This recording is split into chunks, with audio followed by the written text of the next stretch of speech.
po ang ating embutido.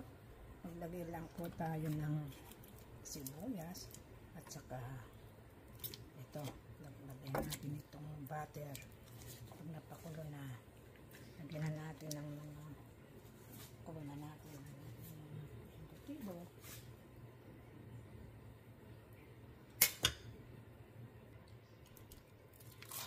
Yan. Lagyan na natin.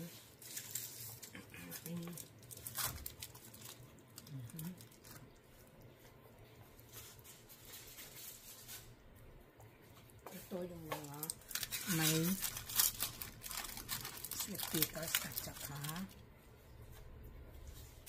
raisins. Design ako dito para hindi magkahalo-halo.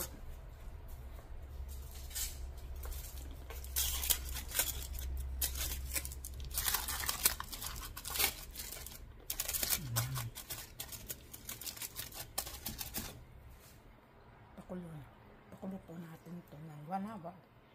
Takpan na lang natin. Takpan na natin. Kulo natin ng 1 oras. Okay?